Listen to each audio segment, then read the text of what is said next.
Muy buenos días.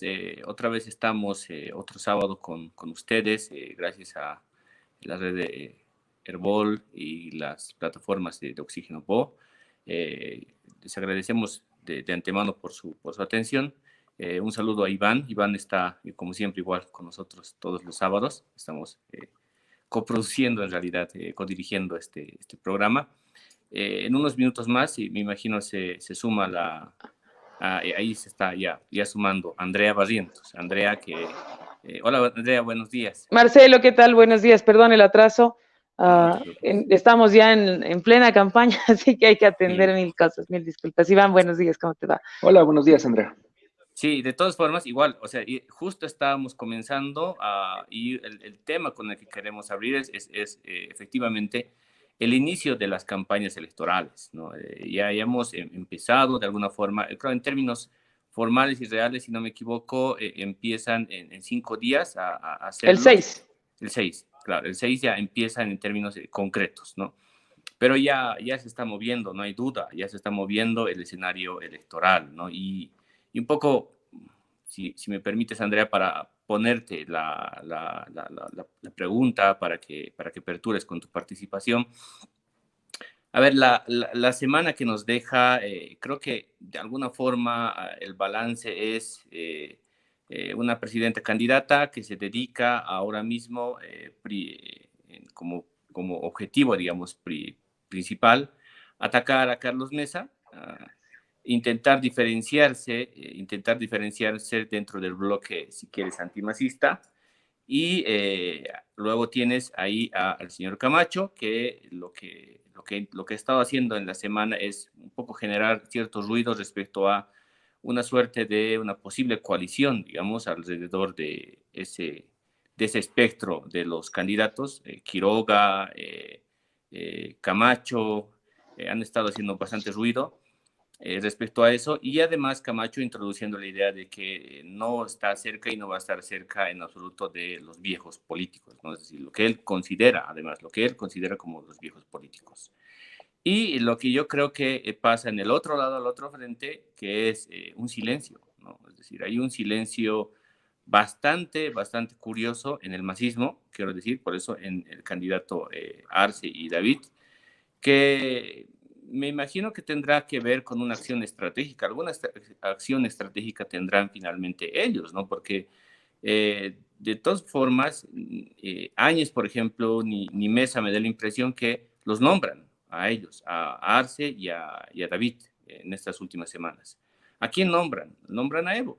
O sea, básica y sencillamente lo nombran a Evo. Entonces, claro, esto los deja, creo, en una posición bastante incómoda a Arce y a David para cómo van a enfrentar. Entonces, creo que un poco me atrevería a enfocar, si quieren, esta primera semana que nos deja ya de inicio de la campaña electoral en este sentido, en ese balance. ¿Cuál es tu impresión, Andrea?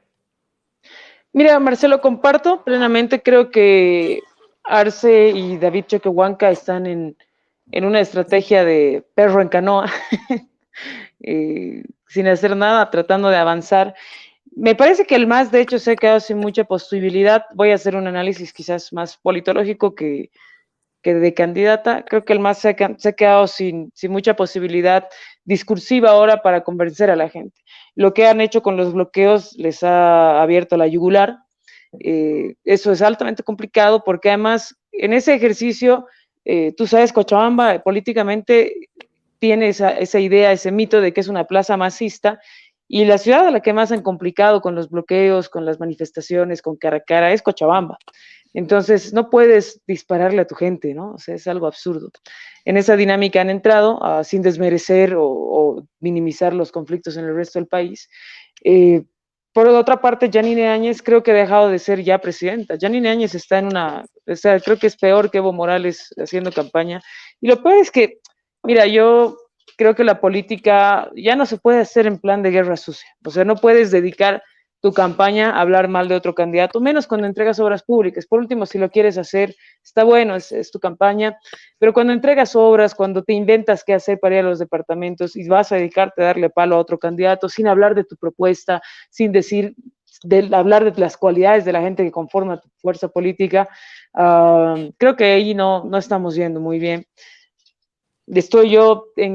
Me queda ese sabor a decepción. Creo que la decepción no solo la tengo yo en esta triple crisis de salud, de economía, de corrupción.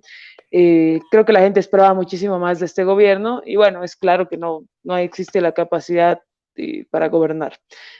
Por otra parte, el bloque conservadurista ha tratado de generar esta noticia de alianza. Sobre todo, no creo que haya sido mucho Camacho, creo que la noticia ha venido más del lado de Tuto Quiroga, que está en una fuerte campaña pagada a través de Google Ads y Facebook. No sé si está permitido, creo que no entra en norma, Iván nos puede aclarar, pero está full, ¿no? O sea, yo entro donde sea y veo al Tuto, ¿no? Naveo. Entonces, creo que el panorama se va a ir ordenando. De hecho, ya la pandemia está bajando en ser la noticia del día y estamos entrando a este escenario político. Las noticias políticas están copando. Nosotros mismos lo sentimos porque nos convocan muchísimo más a medios. Estamos ya entrando a debates, pudiendo conversar con la ciudadanía. Hay muchísima afluencia de gente hacia comunidad ciudadana. Eso sí te puedo decir que hemos sentido un afluente, incluso más que el año pasado, ¿no? Hemos sentido que la gente ya viene de golpe y por supuesto eso también lo vamos tomando con calma, sin ningún tipo de triunfalismo, porque nosotros queremos que la gente conozca nuestra propuesta, queremos que la gente sepa cuál es nuestra visión de país, cómo estamos estructurando las cosas y hacia dónde estamos tratando de apuntar, más allá de que vengan todos y mañana vemos, estamos en una doble tarea desde el año pasado, que es armar nuestra estructura política partidaria y hacer campaña. Entonces, eso, por supuesto, nos pone en un lugar distinto a los otros partidos. Sí, luego vamos a entrar, precisamente también es una de las razones por las cuales también invitamos a Andrea, pues candidata a primera senadora por el departamento de Cochabamba. Queremos entrar también al ámbito un poco de las propuestas, ¿no? De qué es lo que la organización política en la que ella integra también le propone al país, ¿no? Vamos a entrar en el siguiente bloque. Pero antes de eso, Iván, ¿cuál es tu balance de este inicio de la campaña? A ver, como bien decía Andrea, lo que tenemos en este momento es un calendario electoral que ya está en curso, ya está en marcha el calendario electoral y definitivamente mañana es la fecha clave, ¿no? La mañana se abren las campañas y tiene razón Andrea, antes de que cumplas la fecha de inicio no podemos hablar de una campaña electoral. Y ahí hay una característica, los medios de comunicación solamente son la televisión, la analogía a los periódicos. La respuesta es no. Si ahorita empezamos a entender qué es un medio de comunicación, nadie va a poner en duda que los medios de comunicación están en las redes sociales, están en el Internet, están en las páginas web, está en el Twitter, está en el Facebook, están en todos estos medios que ha tenido este siglo para comunicarse. El impacto de las redes sociales y del Internet en las campañas políticas es significativo. Y lo que ha hecho Tuto Quiroga de adelantarse una semana, yo estoy seguro que va a tener una sanción de parte del Tribunal Electoral. El tema de nuestra ley 026 es que las sanciones son desproporcionadas. Lo mismo que parecía un exceso cancelar la personería jurídica del movimiento al socialismo, me parece que lo es, por comentarios de encuestas, lo mismo que pasó con Ernesto Suárez y Unidad Democrática del Beni. También estas sanciones que se aplican en la ley por difundir publicidad son prácticamente insignificantes.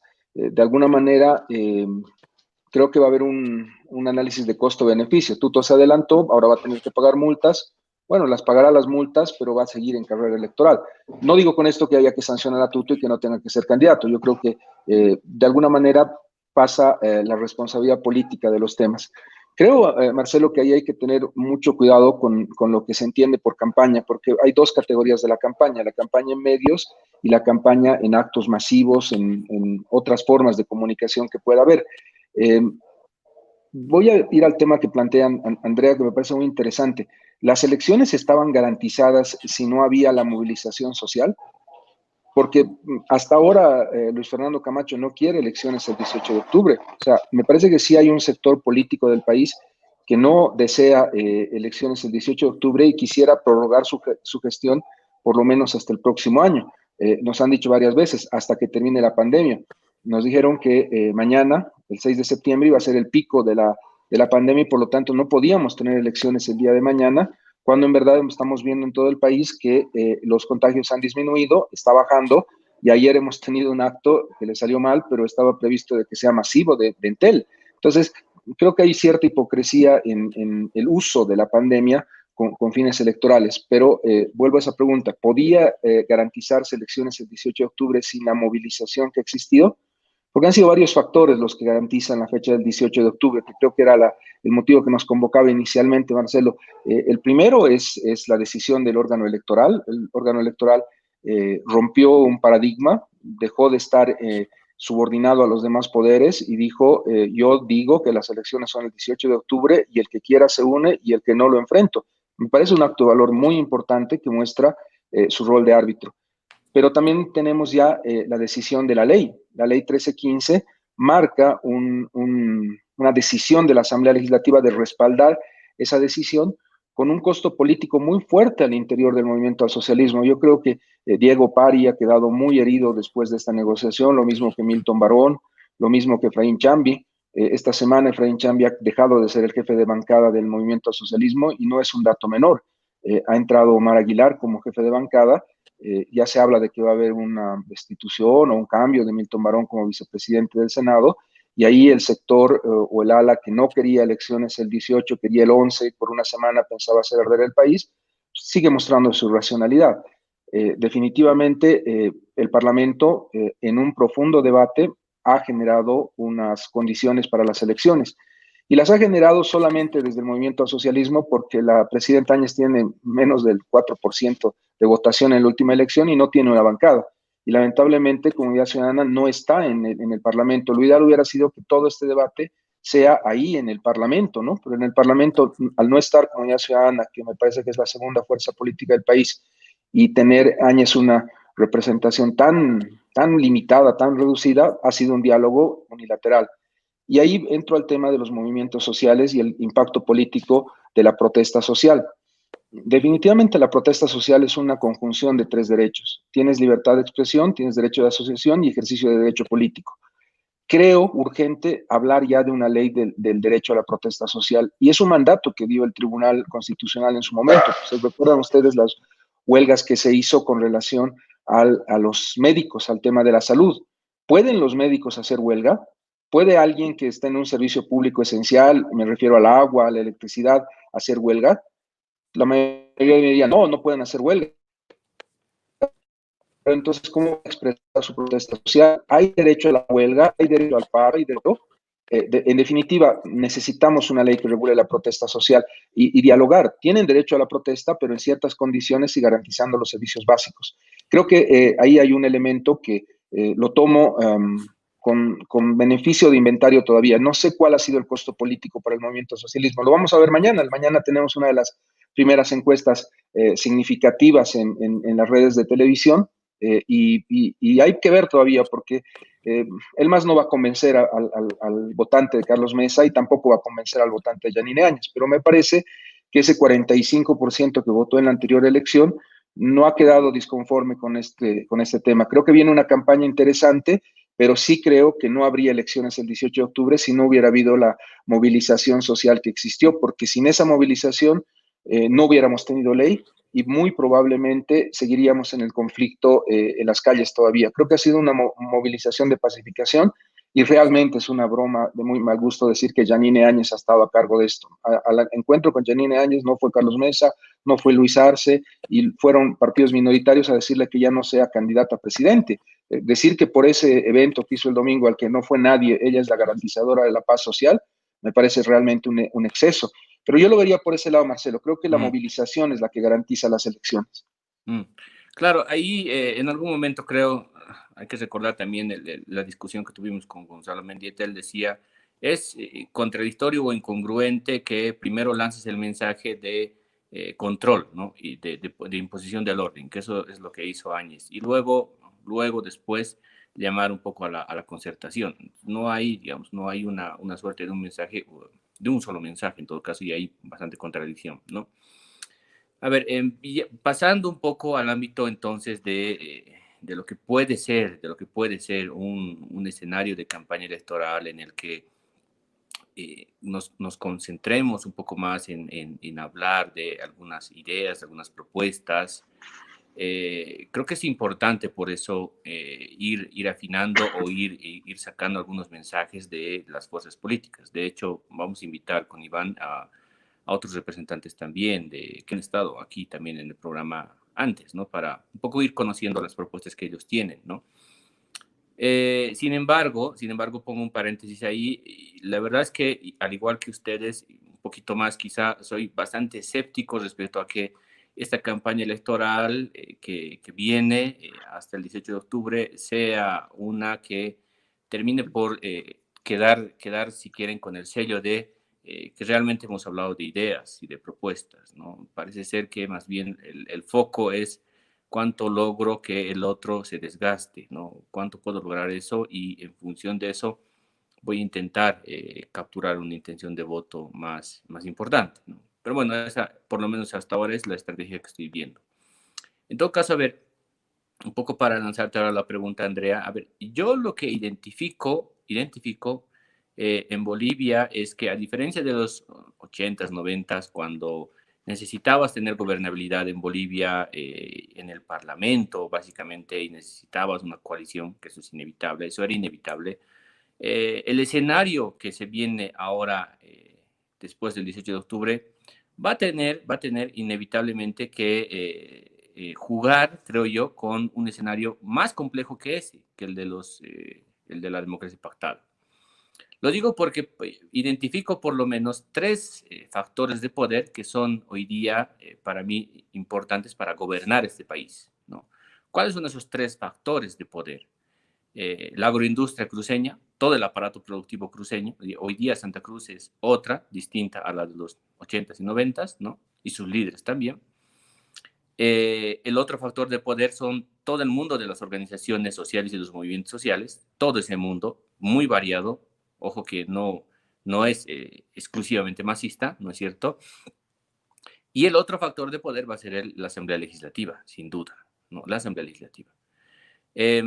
Ahora bien, pensando en estos tres factores de poder, yo lo que me pregunto es, ¿cuál es el mensaje que Comunidad Ciudadana tiene para captar la atención de estos tres factores de poder? ¿O solamente se va a enfocar en uno de estos tres factores de poder?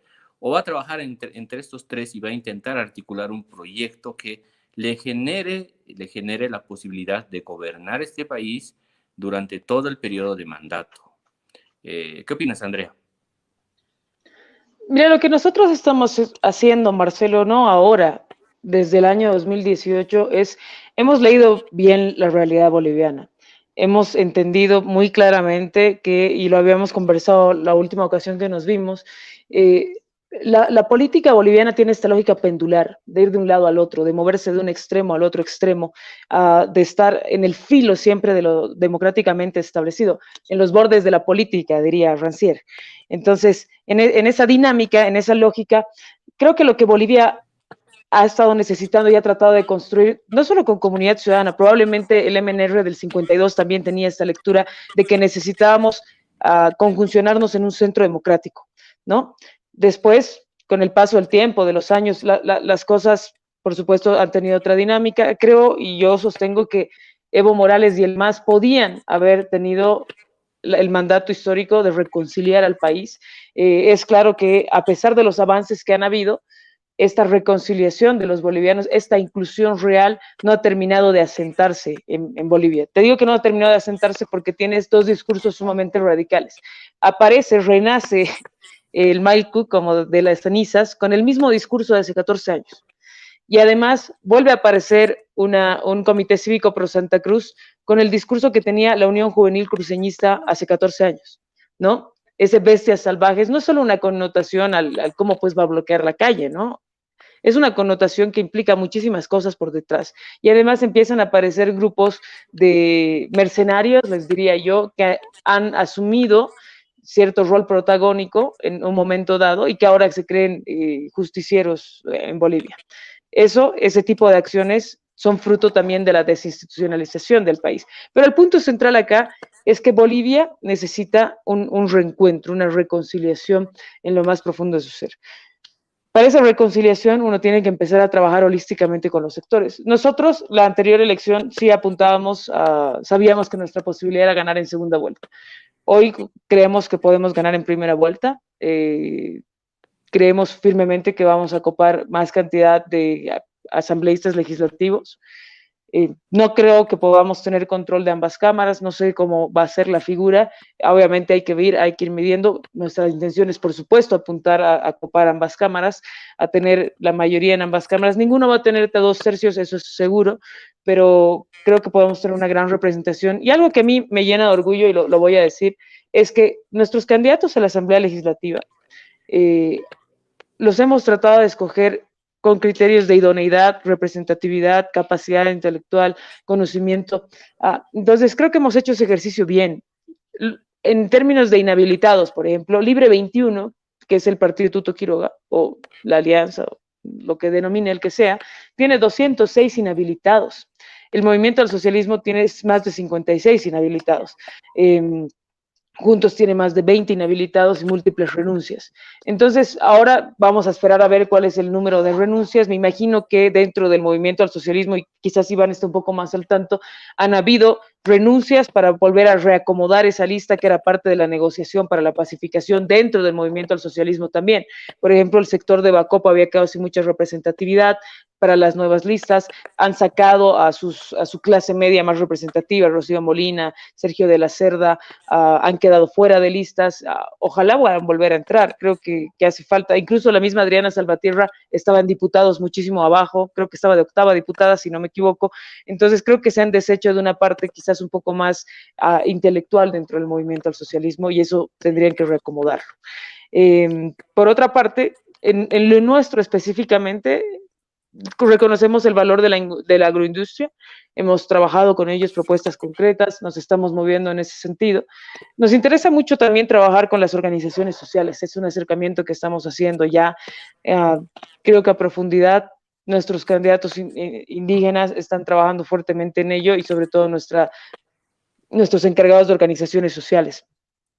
En las últimas semanas hemos firmado múltiples acuerdos, se han sumado varias organizaciones. La pena con las organizaciones sociales ahora es ese mito de no sabes cuál es la legítima, porque lamentablemente lo que ha pasado es que ha habido una partición. Hay algunas que tienen 3. El CONAMAC, hay 4 CONAMACs, ¿no? Hay 4 CONAMACs, que es una pena porque yo he nacido el 89, y mi abuelo siempre nos hablaba mucho de historia y siempre ha estado muy presente con la realidad boliviana, y por ejemplo, lo que era la CIDOB en el 90, la Marcha por los Pueblos, la Gran Marcha por la Dignidad, no solo una, sino todas, creo que han sido hitos históricos en la historia de Bolivia de reivindicación, que hoy esas organizaciones que eran tan fuertes, tan bien posesionadas, tan bien establecidas, han quedado fragmentadas y con intereses particularistas que los aleja de ser bloque. Entonces, eso creo que es algo que yo le recriminaría al gobierno del movimiento al socialismo, ¿no? Lo que ha pasado con las organizaciones sociales. La misma COP, digamos. Entonces, nuestra lectura es poder trabajar en estos 3 sentidos, cultivar una buena cantidad de asambleístas, también trabajar, por supuesto, con el sector en Santa Cruz, no solo con la agroindustria cruceña, sino con el desarrollo del oriente en general. Por supuesto, Santa Cruz ahí es un bastión, pero no tenemos que olvidarnos de la capacidad productiva de Beni y de Pando. Beni y Pando están bastante separados, olvidados. Pando, esa broma de que Pando no existe, no es tan broma, ¿no? O sea, de verdad que la gente lo toma como que muy distante. Entonces, por ahí creo que el fortalecimiento del Beni como departamento y entender a las regiones como un aparato circular de complementariedad nos va a ayudar a gobernar. En el caso de Cochabamba, por ejemplo, Cochabamba y el Beni se complementan de una manera casi ideal. Si tuviéramos una carretera que no pase por el TIPNIS, probablemente nuestra relación comercial sería mucho mejor, ¿no? Hay muchísimas, es largo, si entro a la agenda regional no acabo nunca, digamos, pero creo que hay que empezar a trabajar en la reconciliación del país, sobre todo cuando estamos en esta triple crisis. Yo voy a ser muy insistente. Tú decías muy bien que el escenario va a ser más complejo que en ese escenario de democracia pactada, coincido contigo, va a ser un escenario sumamente complejo, pero porque estamos en esta triple crisis, una crisis económica, de salud y de corrupción. La corrupción ahora tiene un rol protagónico en las agendas políticas, debe tenerlo. La gente está cansada. Creo que lo que ha pasado con los respiradores es icónico. a mi parecer, a mi gusto, en mi análisis, ni siquiera el desfalco del fondo indígena tiene el peso simbólico en la vida de la gente, en el palpar, en el sentir de la gente, como lo tiene el caso respiradores. El caso respiradores yo lo compararía con el efecto que ha tenido el bloqueo del MAS, porque terminan en el mismo fin, terminan bloqueando el oxígeno, terminan haciendo que la gente se quede sin acceso a la salud, y eso es deplorable, ¿no? Y es algo que hasta el día de hoy no tiene respuesta. Es más, la presidenta lo sigue justificando y tiene salidas absurdas de decir, pero nosotros hemos perdido un peso, al BID le han estafado, nosotros no, ¿no? Entonces es una cosa bien, muy tirada de los pelos. Yo no comparto esa visión de la política. Sí, le sumaría un factor más que creo que es estructural y muy importante a la multidimensionalidad de las crisis que decías, Andrea, la educación, ¿no? Yo creo que realmente se está haciendo mucho daño a una generación, y estamos hablando, una generación son básicamente casi 10 años, a una generación de bolivianos, al haber clausurado el año escolar ahora tan pronto, ¿no? Yo sé que Iván también tiene una percepción, digamos, mucho más aguda y mucho más certera sobre el tema de lo de la justicia. De hecho, estas semanas estamos hablando prácticamente de ese tema, ¿no? De todo lo que significa el aparato judicial, ¿no?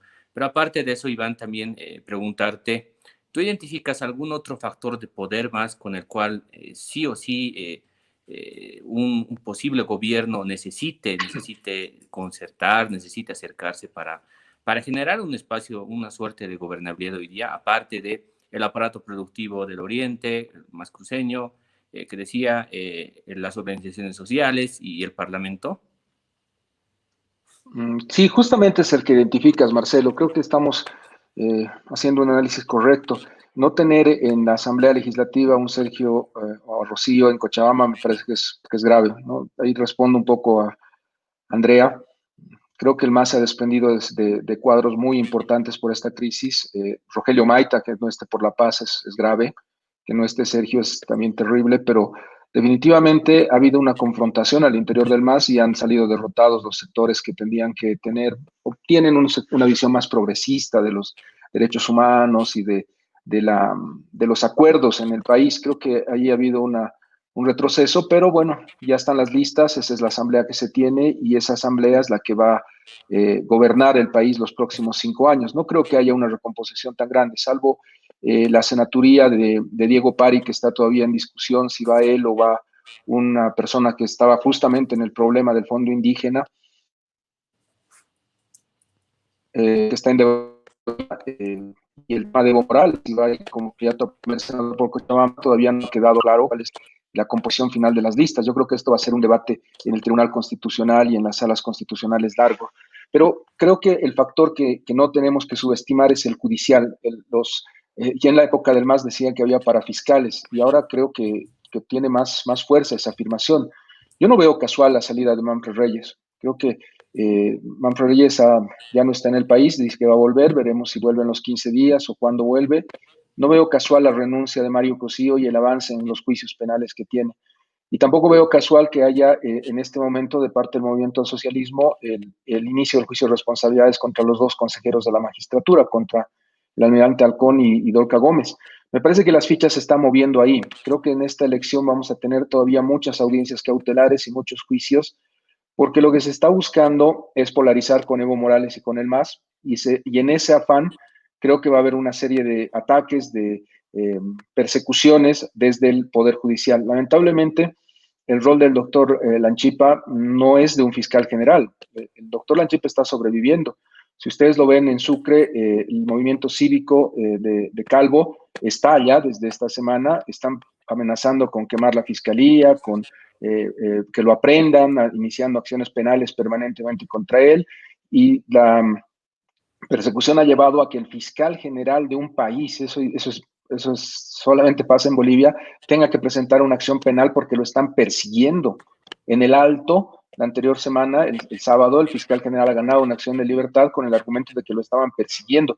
¿Quién podría perseguir al fiscal general? ¿Se imaginan esa locura? El fiscal general es el titular de la acción penal. Si el fiscal general tiene miedo a la persecución indebida, todos los demás ciudadanos deberíamos estar temblando, porque el fiscal general es el titular de la acción penal. Es algo realmente entre vergonzoso y triste en el país, la distorsión que ha habido en la justicia. Yo te diría que ese es un factor que va a pesar fuerte, porque no se olviden ustedes que el mes de noviembre, el 28 de noviembre, el abogado Luis Fernando Camacho ha hecho algo muy curioso. Una de las cosas que más la he criticado es la elección de vocales de salas constitucionales. Estos vocales que están viendo temas tan relevantes como el tema de Evo Morales u otros, el tema de los transgénicos en Santa Cruz, son vocales que ha elegido Luis Fernando Camacho a través del doctor Jerjes Justiniano. La presión que ha recibido el Poder Judicial en noviembre, cuando ya el MAS se había ido para elegir a estos vocales constitucionales, ha sido de ellos. Entonces ellos tienen en este momento un grupo de vocales constitucionales que va a ser me parece a mí, factor importante en estas elecciones hasta el 18 de octubre. El MAS también ha elegido vocales. Y te diría que ahorita el Poder Judicial en las salas constitucionales tiene 1/3 de Camacho y 2/3 del MAS, pero cada uno es autónomo y va a generarse aquí una pelea muy dura en la justicia constitucional. Ya la hay, estas acciones populares que te han revertido el tema educativo, pero que no las cumple Víctor Hugo Cárdenas, esta acción popular de los transgénicos, las acciones populares contra las elecciones. Es un campo de batalla relevante lo que se viene en salas constitucionales y el rol de la Fiscalía. ¿Cómo llegamos a un acuerdo? ¿Cómo hacemos para que esto deje de ser un factor? Porque en ningún país es bueno que los jueces y los fiscales definan elecciones. Me parece a mí que en eso tiene que haber un pacto político más adelante. Después del 18 de octubre hay que repensar todo el tema de la justicia, hay que repensar cómo elegimos jueces, magistrados, consejeros, fiscales, cómo damos carrera judicial y todo lo que es de garantía al ciudadano para que no sea el color de tu camiseta política, sino tus argumentos, tu derecho, la justicia independiente que tanto se reclama. Pero definitivamente, insisto, no hay casualidades en política. La salida de Manfred, los temas penales de muchos candidatos van a activarse. En este momento, Luis Arce ya tiene 6 juicios penales iniciados. En muchos de ellos se está pidiendo su detención preventiva. Andrónico Rodríguez tiene juicios, Leonardo Loza tiene juicios. Va a ser una batalla legal muy, muy fuerte. No sé cuánto impacte. Yo la verdad no entiendo nunca juntos. Tienen unas lógicas que van en contra de toda la ciencia política. No victimizas a tu rival en elecciones, pero definitivamente ellos lo están haciendo. Piensan que van a ganar más votos haciéndose ver como los fuertes contra el MAS, los que los ponen presos, los que los persiguen, les sacan mandamientos y los atacan. Con esto termino. Creo que hay aquí un tema que debemos tener mucho cuidado con las encuestas. El ataque penal y judicial que está haciendo Tuto Quiroga contra las encuestadoras es irracional. Está atacando a Página 7, está atacando a Cides Mori, a través de los diputados que son bancada, porque sí tiene una cara muy pequeñita, pero la tiene. Están haciendo juicios penales contra las encuestadoras, están amenazando a las encuestadoras. ¿Por qué? Porque el tema del voto útil va a ser importante en esta elección en Bolivia. Yo creo que ahí sí le doy la razón, Andrea. En este momento la elección se va a definir entre Luis Arce y Carlos Mesa, y la verdad es que nadie quiere en los demás partidos que quede claro que el voto útil es a Carlos Mesa. Si quieren una segunda vuelta o quieren ganar en la segunda vuelta, van a tener que aglutinarse las fuerzas opositoras con Carlos Mesa. Entonces, ¿cómo defines el voto útil? Con encuestas serias, con encuestas transparentes. ¿Y cómo distorsionas eso? Haciéndoles juicio y haciendo que las encuestadoras no trabajen. Creo que ese es el triste papel que está jugando otra vez Tuto Quiroga. Ya no se comió el reloj, ya no se comió la corbata, y ahora no sé qué es lo que va a ofrecer comerse, porque su rol va a ser de dividir a la oposición y garantizarle a Luis Arce incluso que pueda ganar en primera vuelta. Yo en eso me gusta el optimismo de Andrea, pero de que puedan ganar en primera vuelta, pero que un partido supere el 40% y tenga 10 puntos de diferencia con el segundo, lo veo bien difícil. Puede ser que el MAS llegue a superar el 40% o Comunidad Ciudadana, pero no creo que haya diferencia de 10 puntos entre ambos. Creo que vamos a ir a una segunda vuelta en el país y seguramente ahí los puntitos que le está restando Tuto Quiroga, Luis Fernando Camacho y la misma Yanine Áñez a Carlos Mesa podrían hacer que el MAS gane en primera vuelta. Creo que ese es el escenario que se va a dar al final, y por eso las encuestas son tan importantes y la de mañana marca una realidad del país. A ver si vamos a lograr que entendamos que no hay que atacar al árbitro, ni al encuestador, ni al juez, ni al fiscal. Ellos son independientes y están en otro partido. Creo que eso es lo que está pasando, estimado Marcelo. A ver, Pasemos, si quieren, un poco al ámbito digamos, no necesariamente futurista, pero ya un poco pensando en el juego y en la estructura, en la composición de la siguiente Asamblea Legislativa, ¿no? No hay duda que va a ser necesario algunos pactos políticos grandes y además muy urgentes, ¿no? Uno de esos, por ejemplo, es por el tema de la justicia, ¿no? La salud, la educación va a necesitar, y la economía, además, va a necesitar del establecimiento de pactos y de alianzas, dado que no va a haber necesariamente una sola fuerza política que la administre, ¿no? Por lo menos por ahora, la previsión es esa. Y en ese sentido, paso un poco la pregunta ahora, Andrea, ¿tú crees que Comunidad Ciudadana va a mantener una línea respecto a en el supuesto de que ocupen, digamos, el Ejecutivo, la presidencia, y quieran llevar adelante una iniciativa o un pacto en el Legislativo, el criterio que posiblemente tengan para hacer esta suerte de negociaciones va a ser el ideológico, va a ser bueno, es un tema que congrega a todos y luego, por tanto, no me importa con qué fuerza política tengo que concertar. Finalmente aquí se derribaron los muros y tenemos que concertar con absolutamente todos, incluido, digamos, ya sea con Camacho o ya sea con el mismo MAS, o están pensando en implementar una lógica, digamos, distinta a las que acabo de mencionar, en el orden de lo que puede ser por eso lo urgente en la acción misma en el Parlamento. Andrea, y una cosa más, ¿cuál imaginas tú que es el pacto político más urgente para el país después del 18 de octubre?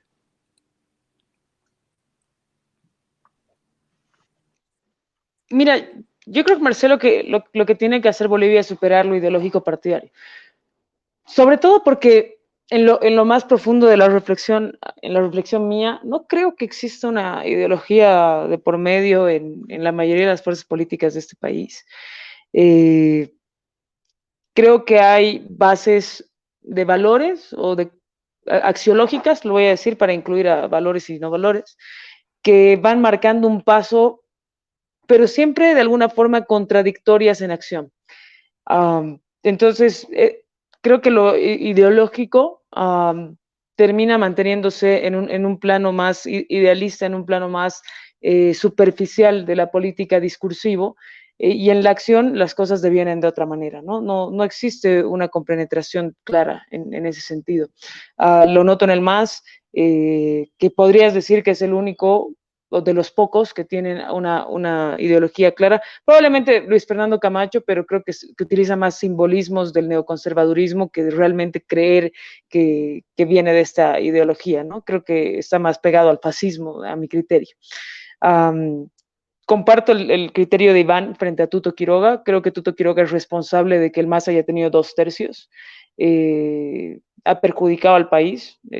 Yo admiro mucho a Tuto Quiroga por su capacidad intelectual, creo que es un gran profesional, creo que entiende mucho de la política exterior, en términos económicos es muy, muy preparado, ha sido ministro de Economía hace 25 años, pero no tiene lectura política y no tiene habilidad de construcción política tampoco, o sea, está a sus 25 años, ha sido ministro, tiene 60, más de 60, y no ha sido capaz de armar partido, eso dice mucho de su lógica individualista, y como te digo, tienen 206 inhabilitados, no son una opción, y creo que le está haciendo daño al país una vez más.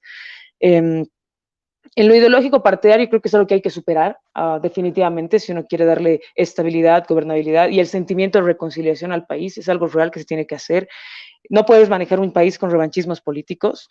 Comparto plenamente con Iván. Justamente el otro día estamos haciendo nosotros un diplomado en gestión parlamentaria. Carlos Bortes, nuestro docente de este módulo. Justamente hemos hablado el día de anteayer, el jueves, de la necesidad de debate sobre el tema de justicia. Esto se define en la Asamblea Legislativa Plurinacional y tiene que ser un debate intenso, intenso, intenso. Tú recordarás que en la Asamblea Constituyente uno de los debates más arduos ha sido la forma de elegir a jueces y fiscales, la forma de elegir a los magistrados y a las máximas autoridades del órgano judicial. Ese intenso debate lo que ha determinado ha sido que al existir una lógica de definición de los partidos sobre la justicia, lo ideal era que sea la población quien escoja. Hemos visto que no ha resultado porque también termina, cuando alguien tiene 2/3, termina en una distorsión de esa elección. Entonces nos toca debatir intensamente, analizar formas, ver los mejores mecanismos, porque hay que devolverle la institucionalidad a la justicia. Eso se tiene que hacer, ¿no? Hay que devolverle la institucionalidad a la justicia. Así como hoy puede haber gente del MAS que se siente perseguida, esa misma persecución hemos sufrido nosotros el año pasado, ¿no? Muchos de nosotros tenemos iniciados varios juicios penales, el mismo Carlos Mesa tiene 11 juicios penales, ¿no? Desde el día que ha decidido lanzarse de candidato, han iniciado 11 juicios penales, hasta por pasear al perro mal y no levantar la caca al perro, que han iniciado juicios penales, es así un absurdo. Mi proceso, por ejemplo, sigue en curso, espero que termine algún momento, porque es un afán, de verdad, es terrible andar en esas cosas. Es así, la política boliviana, es lamentable que se instrumentalice la justicia para sacar réditos políticos, es lamentable que se ponga en tela de juicio el Tribunal Supremo Electoral y que sea el Tribunal Supremo Electoral un blanco de ataque, o sea, es atacado por todo lado igual, cuando creo que Salvador Romero le ha devuelto la institucionalidad al Poder Judicial. Entonces, a mi criterio, para responderte muy concretamente a tus preguntas, hay que superar lo ideológico partidario y marcar una agenda país. Creo que los partidos hoy, nosotros hemos pedido un diálogo en abril ya, en esa línea, ¿no? Convoquemos a los partidos, convoquemos a la sociedad civil organizada, convoquemos a todos, sentémonos, hablemos de la salud y de la economía, en esos términos. ¿Qué vamos a hacer? ¿Qué necesita el país en estos términos, este tiempo? Para que lo hagamos, hagámoslo, el país necesita esto, esto tenemos que hacer, más allá de lo ideológico partidario. No se ha dado, no se nos ha escuchado, estamos abiertos, pero ahí está. ¿Y cuáles creo que son las reformas más urgentes? Cuando uno está en este proceso, siempre se pregunta que los primeros 100 días son cruciales, te dicen, ¿no? Los primeros 100 días van a marcar el paso de tu gobierno, porque son como un periodo de tregua que existe además en el escenario político boliviano, ¿no? Que por lo menos te dejan algo, vas a poder hacer esos 100 días. Creo que tenemos que, primero, la reforma de justicia tiene que empezar, hay que darle un claro mensaje a la población de que se está trabajando en la reforma de justicia, y eso se tiene que hacer tanto desde la Asamblea Legislativa como desde el Ejecutivo, que tienen que haber acciones claras y concretas de devolverle la independencia al órgano judicial y la institucionalidad a los órganos del Estado. Cada órgano tiene una función específica, cada órgano puede ir fiscalizando al otro, para eso se supone que están los 4, y hay que ir respetando esas distancias y evitar que exista esta injerencia del Ejecutivo o de la Asamblea Legislativa en los demás órganos. Eso me parece crucial. Lo otro que me parece importantísimo es lo económico. Si no tenemos medidas concretas que le hagan sentir a la gente que puede salvar su empleo, que va a poder sobrevivir, va a poder sentirse tranquilo y estable en un periodo determinado de tiempo, la cosa se te va de las manos. No solo para comunidad ciudadana, sino para cualquiera que tenga la posibilidad de asumir el gobierno. Entonces creo que lo económico es crucial y la salud también. Cuando te hablo yo de institucionalidad y la justicia, también me refiero a la corrupción. Hay que mostrarle a la gente que va a haber acciones claras contra la corrupción. Para nosotros es el gobierno abierto. Por supuesto que hay que generar leyes y normas para un gobierno abierto porque no está legislado, no está trabajado. Eso va a ser una política a mediano plazo, pero hay que empezar a trabajar en la transparentación de la cosa pública a través de los mecanismos que ya existen en el Estado, ¿no? Hay que fortalecer y sobre todo comunicativamente. El error de los gobiernos es que para tratar de tapar sus mañitas, no transparentan, no comunican bien. Creo que el peor error que tiene el gobierno de Juntos es la ausencia total de estrategia comunicacional desde el gobierno. No saben comunicar nada. Y además salen con el sheriff Murillo a atacar a la gente. Yo de verdad que no entiendo, no va en contra de todo lo que te enseñan. Entonces, en esa dinámica, salud, economía, lucha contra la corrupción, que involucra también devolverle la institucionalidad a la justicia. Y algo que es importante que tú has mencionado hace rato, Marcelo, es el tema educativo. Por suerte nosotros estamos trabajando ya a profundidad en cómo vamos a volver al año escolar la siguiente gestión, cómo vamos a asegurar eso. Tenemos propuestas muy claras, el intranet de educación, televisión y radio, la repartición de cartillas, mejores contenidos, y no estamos descuidando el tema nutritivo, porque acuérdate que 2.8 millones de niños, niñas y adolescentes se quedan sin educación, y la mayoría de estos niños, niñas y adolescentes son de colegios fiscales, de área urbana y rural, que se quedan sin acceso al desayuno escolar, además. Eso va a repercutir en términos nutritivos en esta generación a la que tú hacías alusión. Es algo terrible lo que está pasando, no es un hecho menor, no es un hecho menor. Entonces creo que es algo que se tiene que considerar, lo estamos considerando, lo estamos trabajando, es necesario, y no creo que estén lejos de la verdad los padres de familia al exigir un bono a cuenta del desayuno escolar. Creo que es algo que hay que considerar, que no se ha visibilizado y no se ha tomado en cuenta. Creo que solo el Virginio Lema ha hablado del tema. Pero bueno, yo me quedo ahí para no extenderme mucho. Sí, gracias, Andrea. A ver, Iván, hablando de esto, de lo que ya estamos tocando un poquito, creo, con más profundidad del sistema judicial, de la justicia, ¿cuál crees tú que es la reforma más urgente un poco para generar certidumbre en el ciudadano, para que el ciudadano sienta que realmente la justicia es tal, no es, digamos, no es sinónimo de impunidad necesariamente, ¿no? Que es un poco lo que llevamos arrastrando hasta el día de hoy, ¿no? Y también pensando un poco ya en la composición, por eso, de la Asamblea Legislativa, vamos a suponer hipotéticamente o que el MAS o que Comunidad Ciudadana, uno de los dos, ocupa el Ejecutivo, ¿no? ¿Tú crees que son mutuamente excluyentes ambos para generar una suerte de una negociación, de una concertación para impulsar los pactos y los acuerdos? ¿O más bien a ambos lo que les conviene es más bien acercarse a las otras fuerzas políticas, a Juntos, a Creemos y a la de Libre 21? ¿Cómo debería un poco girar esta dinámica en la Asamblea Legislativa, Iván? Sí, Marcelo. A ver, como yo lo estoy viendo, Marcelo, aquí hay un partido político que quiere cancelar la personería jurídica del MAS y es el de Luis Fernando Camacho. Con ellos yo creo que no hay posibilidad de diálogo ni de discusión de ningún tipo porque es debido a muerte para ellos estar en un enfrentamiento radicalizado con el MAS. Una vez que fracasa su intento de cancelar la personería jurídica por el ejercicio de libertad de expresión de Luis Arce en una entrevista que le hace Enrique Salazar, que fue un fracaso, dijeron que iban a cancelar la personería jurídica mañana y hasta el momento no está cancelada la personería jurídica.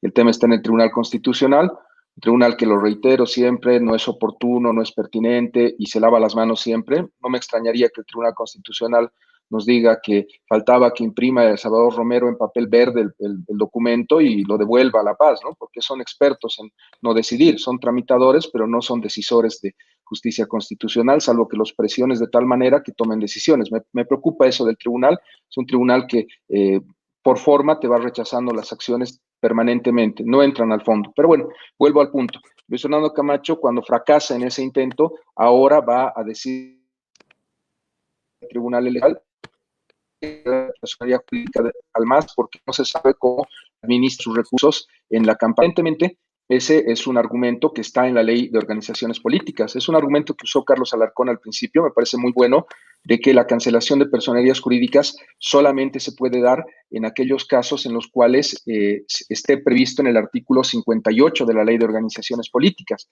Y por lo tanto, como las estipulaciones de cancelación de personalidad jurídica están en la ley de organizaciones políticas y en el artículo 58, no se podía cancelar por el tema de comentar encuestas, ¿no? Ese argumento es muy bueno, pero como en política nadie está sordo y todo el mundo está escuchando, al menos los partidos que tienen grupos de trabajo que buscan en perspectiva los temas, el MAS ha sacado en la ley 1315, en esta ley de elecciones, una disposición adicional que creo que no ha leído Camacho.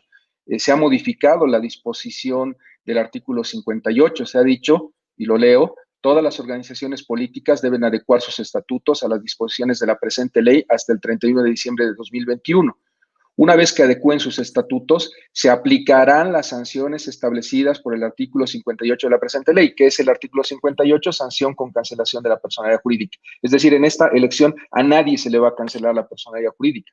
Si están en contra de este artículo, presenten recursos ante el Tribunal Constitucional, no vengan a traer cosas a la Plaza Baroa. Eso es lo lamentable de la clase política, que no entiende que las leyes, que la jurisprudencia, y al frente tienes gente que está pensando permanentemente cómo vas a bajar los riesgos. El MAS tenía asamblea, ha sacado este artículo y ha eliminado la posibilidad de cancelar personerías jurídicas. Luis Fernando Camacho sigue insistiendo en venir a decirle al electoral que cancele la personería jurídica. Ahorita el Tribunal Electoral no puede cancelar ninguna personería jurídica porque la ley que le faculta ha entrado a la congeladora hasta que se den dos condiciones: estatuto y el tema de la fecha que debe llegar, 31 de diciembre de 2021. Es una trampa, el MAS ha usado el Parlamento, lo que quieras, pero el MAS tiene ahorita 2/3 en la Asamblea y puede ajustar la ley.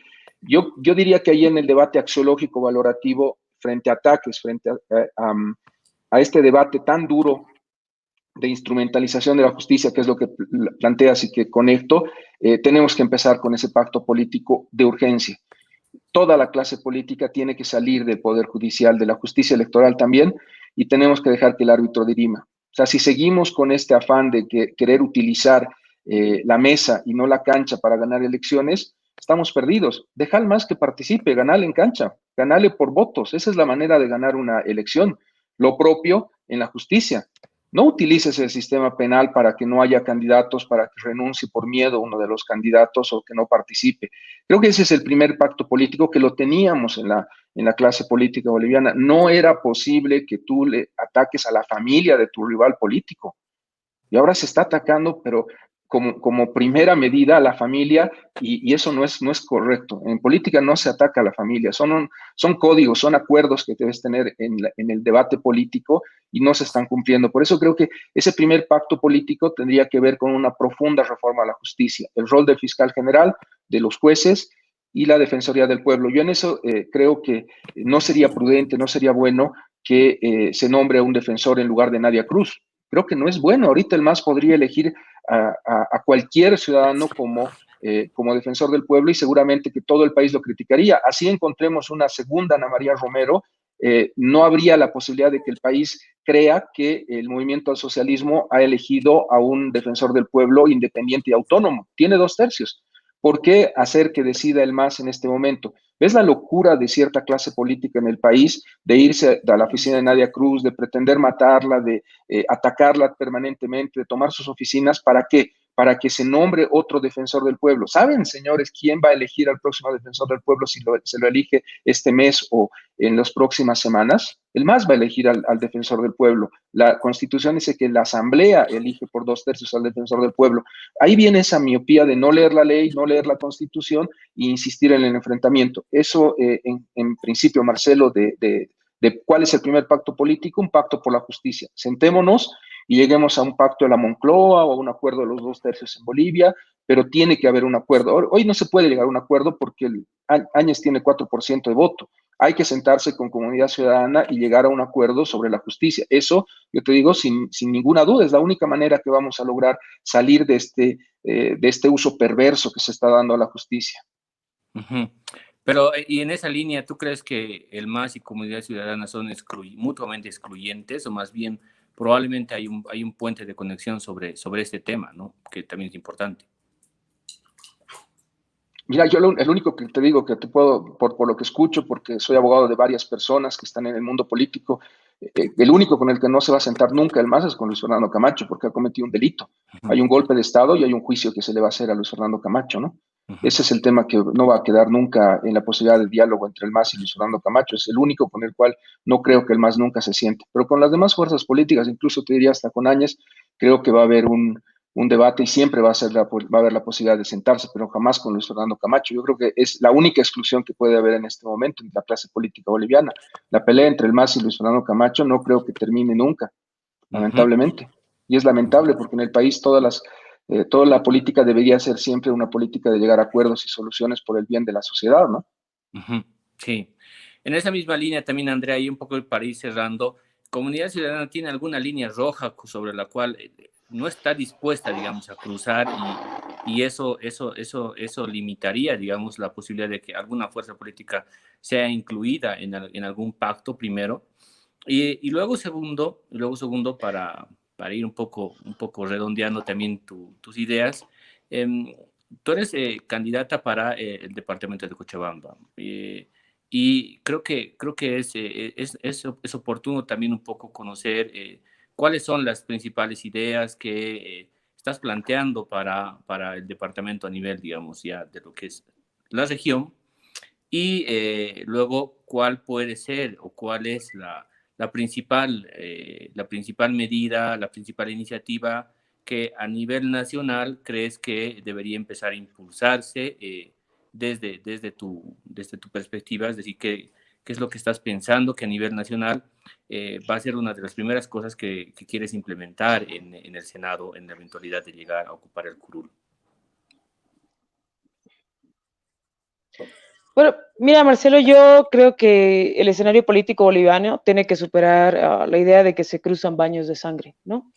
Um, Creo que en el momento más crítico de la historia boliviana hemos tenido nos hemos visto en la encrucijada de tener que superar diferencias y darnos la mano. Eh, yo no te puedo decir si mañana vamos a pactar con el MAS o no. Va a depender mucho de la cantidad de asambleístas que se saquen, que se generen. Hay cosas que son urgentes, que necesitan que se supere lo ideológico partidario, sin duda. En este momento electoral, lo que nos queda clarísimo es que con el movimiento al socialismo no generamos ningún tipo de acuerdo, no generamos ningún tipo de nada, porque el MAS ha hecho fraude. En eso yo sí discrepo plenamente con Iván, porque el fraude no solo el día de las elecciones. El fraude viene por desconocer el mandato popular del 21F, generar una ley de las organizaciones políticas hecha a la medida del movimiento al socialismo, un tribunal constitucional que le ha avalado el pseudo derecho humano de participar para que pueda ir distorsionando el Pacto de San Andrés. Además, que han hecho un fraude informático con datos comprobados, han modificado actas en los recintos. Es un aparato de fraude que se ha hecho en el país. Ha habido fraude en este país. El rol o no de Luis Fernando Camacho, de Yanine Áñez, de quien sea, es otro tema de discusión. Pero de que en Bolivia ha habido fraude, creo que es algo innegable y está ahí.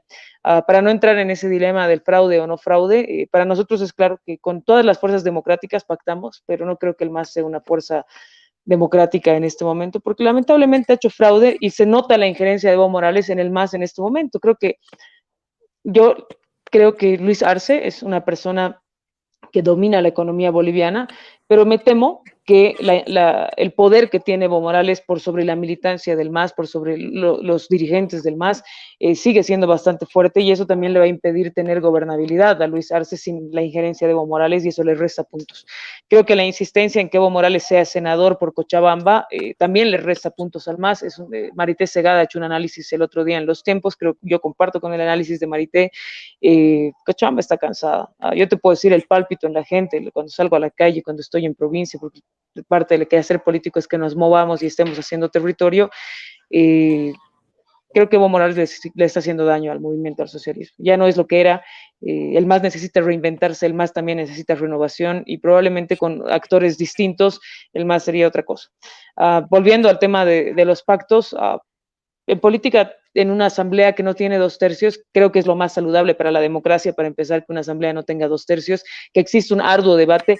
Hay que devolverle el rol que tiene la asamblea. La asamblea debe debatir ideas, debe encontrarse con todos los sectores. Se supone que ese es el espacio que tiene una asamblea legislativa, la representatividad de todos los sectores, a pesar de que en lo particular yo creo que se tiene que repensar la cuestión de representatividad, porque ya no estamos en Francia, donde tenía que ir gente de todos los cantones. Creo que es algo que hay que repensarlo, pero en teoría hay gente que representa al aparato macro del país y ahí es donde se tienen que debatir ideas, propuestas, las cosas urgentes, las cosas no tan urgentes, para poder darle certezas a la población. Otra cosa que hay que hacer es empezar a darle presupuestos a las leyes que salen. Bolivia es un país plagado de leyes y de normas que no tienen presupuestos asignados. Eso es terrible. Otra cosa terrible que mencionaba Iván es que lamentablemente la mayoría de los candidatos a la Asamblea Legislativa o incluso varios candidatos presidenciales no tienen idea de lo que están yendo a hacer. O sea, yo te escucho en debates en los que estoy yo, que hay gente que ofrece canchas de fútbol, que ofrecen alcantarillado, que dicen que van a hacer hospital. ¿De dónde? ¿Cómo? No están yendo a la alcaldía, no entienden las competencias del Estado. ¿Cómo podemos trabajar con una clase política que no conoce sus funciones, que no sabe a qué va? La política tiene que dejar de ser un concurso de popularidad. Tenemos que mínimamente conocer a qué estamos yendo, qué vamos a ir a hacer, ¿no? No es fácil, obviamente, porque no somos abogados, no hemos estudiado eso, pero hay que aprender, hay que darse el tiempo de aprender y eso deberían hacer los partidos, ¿no? Yo noto en la misma presidenta que a pesar de estar 15 años en la función pública, hay cosas en las que está desconectada, o sea, defiende el uso indebido de bienes del Estado, te dice, igualito iba a ir al avión, pues, ¿qué es que la lleve a la chica? No, no pues, no, ¿dónde estamos? No puedo creer, de verdad que no puedo creer. Y ese uso indebido de los bienes del Estado, por supuesto que lo ha hecho el movimiento al socialismo también, obviamente no han tenido, no dicen cosas como esa, pero lo han hecho también, entonces es terrible. Yo creo que confío en esta nueva generación de políticos, confío en mi generación que puede cambiar un poco la manera de hacer las cosas, a pesar de que haya varios que repiten las viejas mañas. La edad no es un sinónimo de renovación, confío mucho en eso. Y volviendo, ya yendo a lo regional, lo primero que voy a hacer va a ser, voy a declarar capital a Cochabamba. No, mentira. Me van a matar los sucrenses si escuchan esta entrevista. Sí. Cochabamba tiene una agenda, sobre todo de recuperar y apuntar a un nuevo pacto fiscal como todas las regiones. Creo que se tiene que trabajar en el pacto fiscal, que va a ser un arduo debate y largo, que me imagino que se lo tiene que tener después de los primeros 2 años. En lo inmediato me interesa impulsar la ley del gobierno abierto, creo que es algo que hay que trabajar para transparentar la cosa pública, para impulsar la participación ciudadana. El gobierno abierto no puede ser una contradicción a la norma vigente, sino creo que se puede complementar muy bien con lo que se ha tratado de hacer desde la ley de participación popular y puede fortalecer a las mismas OTBs y mejorar la participación ciudadana, mejorar la fiscalización, mejorar la transparentación y empezar a implementar el uso de tecnología. Lo bello del gobierno abierto es que haces clic y sabes quién ha comprado la camioneta, dónde está la camioneta, quién la maneja, cuánto gasta, si ha subido a sus hijos, no ha subido a sus hijos. Entonces es una belleza porque como trabajas en cadenas de blockchain, estás súper conectado y es mucho más difícil ser corrupto en ese sentido, ¿no? Te van a tener que contratarse por lo menos buenos hackers. Igual se va a saber quién lo hace. Entonces, en ese sentido creo que es algo que me interesa mucho y en mi agenda personal, que no es algo que hemos discutido aún como partido, la modificación de la ley 1173. La 1173 permite que haya feminicidas sueltos, que haya asesinos sueltos, violadores sueltos, y no solo nos perjudica a nosotras como mujeres, perjudica a todos los que tengan procesos que impliquen hechos claros de violencia. Entonces creo que en mi agenda personal está eso, ¿no? Modificar la ley 1173. Obviamente depende de la comisión en la que me toque trabajar, obviamente depende cómo se vaya definiendo el escenario del partido, pero creo que hay muchas cosas que se pueden hacer y sobre todo hay que cambiar ese chip de que solo los políticos deben hacer política. Hay que involucrar a la ciudadanía en el ejercicio de la política, en la toma de decisiones, en socializar nuestras cosas y el uso de la tecnología te permite tener un contacto muchísimo más directo y es algo que no están tomando en cuenta muchos candidatos o actuales asambleístas. Entonces, es muy largo lo que podríamos hablar en el tema. De verdad, yo disfruto estos espacios. Cochabamba tiene una demanda con la cuestión de energía eléctrica. Queremos hacer la vía hidroeléctrica Ichilo-Mamoré. Hay muchísimas cosas que pueden apuntar al desarrollo de las regiones y creo, voy a hacer el apunte además, que hay que trabajar en autonomías reales. Creo que el potenciamiento de las regiones le van a dar a Bolivia la capacidad de trabajar en una economía circular complementaria entre todas las regiones y eso nos va a ayudar a desarrollar el país. Entonces, de mi parte, eso, Marcelo. Muchas gracias, Andrea. Iván, para ir cerrando, a ver, ya un poquito preveyendo lo que va a venir la siguiente semana, ¿no? Es decir, se van a venir encuestas, ¿no? Y se van a venir ya, se va a venir ya un escenario probablemente bastante más movido del que tenemos en las fuerzas políticas. ¿Cómo ves el escenario ya del debate, de la discusión de las encuestas? ¿No crees que también un poco la gente está igual un poco cansada ya de las cifras y de los datos de las encuestas o está a la expectativa de esta información? Lo que decíamos, Marcelo, mañana es la primera encuesta grande, luego vienen las de la UMSA. ¿Te acuerdas del debate que tuvimos con el Yerko de Tu Voto Cuenta, de cuán importante es el tema de la encuesta de la UMSA? A ver cómo terminan, pero yo te digo que son definitorias en esta elección porque es el voto útil. Es el voto útil. El momento en el que se vea que Luis Arce no había estado derrotado y que está llegando al 40%, lo supera. Si en una encuesta se llega a ver eso, el voto útil va a ser para Carlos Mesa definitivamente, porque es la segunda fuerza política. Entonces, el voto útil me parece a mí que es algo que va a marcar la agenda política y por eso las encuestas son tan relevantes. Andrea, mil gracias por poder haber conversado. Te vamos a seguir invitando. Nos encanta hablar contigo. Y creo que hay que ver esa tu agenda personal. Me interesa mucho a mí también el tema del 1173. Yo siempre reclamo que no no sigamos haciendo parches como el 1173, vamos al debate del nuevo Código del Sistema Penal. Creo que es importantísimo garantizar derechos a las víctimas, pero hay otros temas que a mí me interesan mucho en el tema de justicia, de valores, de derechos humanos, de dignidad de la persona, y ojalá que podamos tener un programa solamente para hablar de esa agenda pública de proteger a las víctimas y darle a todos derechos humanos por igual, ¿no? Creo que ese es un tema que siempre nos hemos propuesto con Marcelo y con Yerko cuando iniciamos esta idea. De mi parte, muchas gracias, Marcelo, y nos vamos a ver el próximo sábado. Sí, exacto. Ya viene la despedida. Andrea, de verdad, muchas gracias y abiertos igual siempre para otro momento, para poder volver a debatir, pero ya de manera más concreta las iniciativas que has dicho, ¿no? Eso es muy importante, va a ser muy importante y también lo vamos a ocupar. No, agradecerles a ambos. Siempre a mí me gusta mucho el programa, me gusta poder contrastar ideas, ver el escenario político desde otro tipo de análisis. Les agradezco mucho el espacio, la invitación. Espero poder estar acá un poco más seguido para poder entrar ya a la misma propuesta, que es lo que hay que debatir en este momento. Y bueno, hasta la próxima. Les agradezco muchísimo. Hay una cosita más. Hay que recordarle a la gente que seguimos en COVID. La gente en Cocha piensa, ¿verdad?, que se ha esfumado el COVID un poco. Entonces, usen barbijo, mantengan la distancia social, sigan usando alcohol. No se ha ido el COVID, estamos conviviendo con la enfermedad. Entonces, creo que ahora es donde más hay que cuidarse. Sí, exactamente. Cuidémonos todos y cuidemos también a todos los que nos rodean, por favor. Entonces, hasta el siguiente sábado. Muchas gracias a todos. Chao. Nos vemos.